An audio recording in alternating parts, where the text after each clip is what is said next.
Hi everyone. Well, it's been a while since I made a video. My old C10's been giving me a little bit of a headache, so I've been working on that a little bit.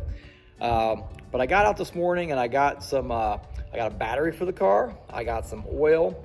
I picked up some other miscellaneous parts for the thing. So I think the goal today is going to be to, I want to get the valve cover off. I want to get get the spark plugs out. I want to get the engine oiled as much as I can, and if possible, maybe we'll see if we can get the thing turning over. That'd be great. But that's the plan for today. We'll see how far we get. There's the battery set down in there. I had to get that thing from Rural King. That's the only place I could find locally to buy a 6-volt battery. So believe it or not, I was actually able to pick up some spark plugs for this thing. I'm not sure if they're the right ones. I figure once I get the old ones out, I'll see if they're the right ones. But dummy me, I picked up 8 spark plugs, and this thing has 16 spark plugs. So I'll probably have to go back and get 8 more. So I need to take the valve cover off to see what's going on with this overhead cam engine. I'm assuming that the oil is probably all drained off of it. Heck, I may open this thing up and it may be full of rust. I don't know. That may stop everything. So I think what I need to do though to get this thing off is to loosen up this line here, which is actually already loose. I've already kind of loosened that up a little bit, and then these need to come off, which is kind of cool. That makes it pretty easy. So I'll spin these off of here. That's a fitting and a wing nut. Interesting. All right, so those are all off. I'm gonna get a tool and pry this thing off there. Blue RTV silicone. So might take some coaxing to get this off here, and I want to be kind of gentle because I definitely don't want to damage this valve cover.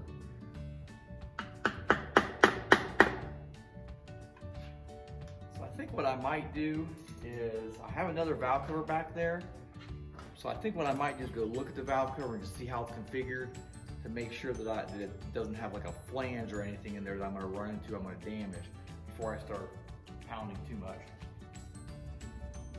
So here's the spare valve cover, and it does have sort of a channel in there.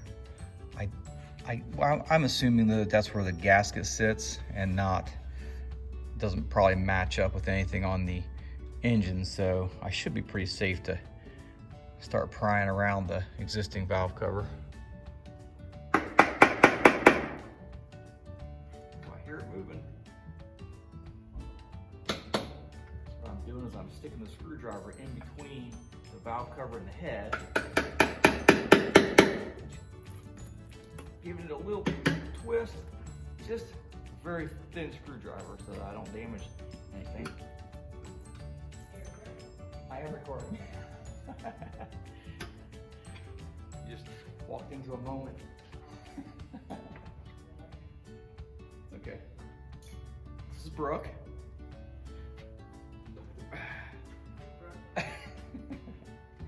Well, it seems like the valve cover is gonna come off. Big moment. Oh, maybe it's not. This is going to tell me if the engine has oil in it or not. Whew, that's a little sketchy there.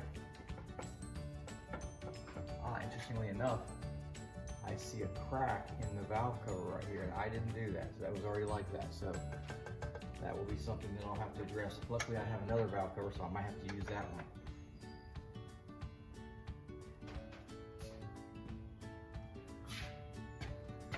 All right, so I ended up taking the bolts out of this front cover right here. These two covers separate, which is interesting because the other valve cover, that's all one piece, but on this one it's 2 separate pieces. So I ended up taking the front bolts out of this, thinking that maybe this was underneath that one, but it's not. So looks like this thing should come right off. There we go. Nice, big. Double roller timing chain. no rust at all.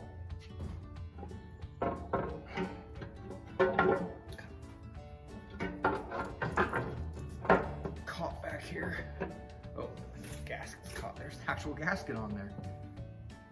Very interesting. There we go. Look at that. There's no rust in there. That is amazing. Doesn't look like much oil in there either. Ah, look at this. JB Weld. Wonder how long ago it's been since that was done. Wonder how long they've been making JB Weld. I got all the spark plugs taken out and all of them look to be in really good shape. No rusty spark plugs or anything that shows any damage. So I'm hopeful that everything inside the engine is in good condition. One last thing, the new spark plug is identical. So it looks like I'm gonna be able to get brand new spark plugs for this thing. I still need 8 more. It seems like most of the videos online, people are using this Marble Mystery Oil. Seems pretty thin. It says improves compression, power, and miles per gallon. Anyway, I think I'm gonna try using this to spray down in the cylinders. I'll probably lubricate the engine with regular engine oil, but down the cylinders, I'll give this a try. Hopefully it works. Not sponsored by anybody or anything. I'm just trying to, if it works, great. It seems like it's been working for other people, so that's great. Give a couple squirts to every cylinder here.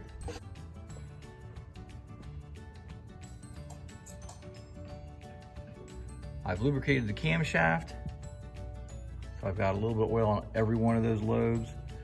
I'm gonna throw probably a little more oil down on those buckets, the lifters, and see, and just make sure it's completely covered and lubed everywhere. I'll probably go ahead and throw some oil in this chain as well. I've discovered that there are actually little holes to oil the generator and the distributor right there. And it appears the water pump is full of grease. You take that cap off and it's absolutely full of grease. So I think we're good there. The distributor should be able to be operated from the advance on the distributor, I should say, should be able to be operated from in the cab. And it's not moving right now. So I think that this right here needs to probably be loosened up and oiled. And if I don't feel comfortable about it, I may want to take the whole distributor out and see, you know, if it operates correctly, because I definitely don't want it to hurt that distributor. I'm going to go ahead and pull the distributor cap off, see if I can see what's going on under here. There's a close-up of inside the distributor.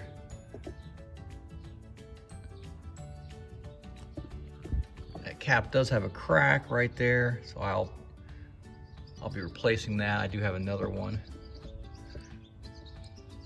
I don't think I can order that from Napa.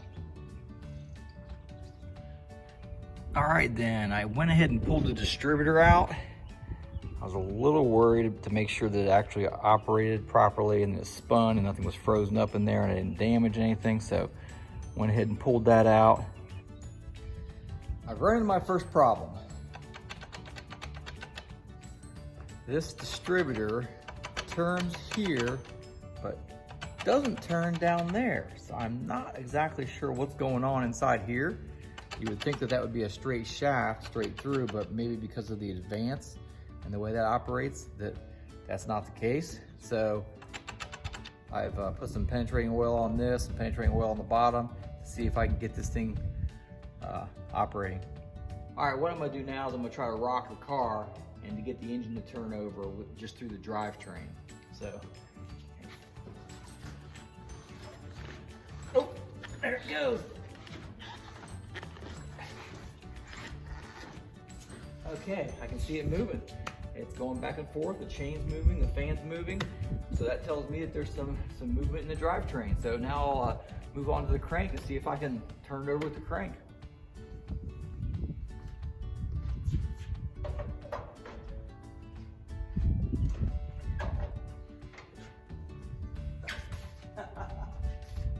it's in gear. Okay, let's see. Oh, there we go.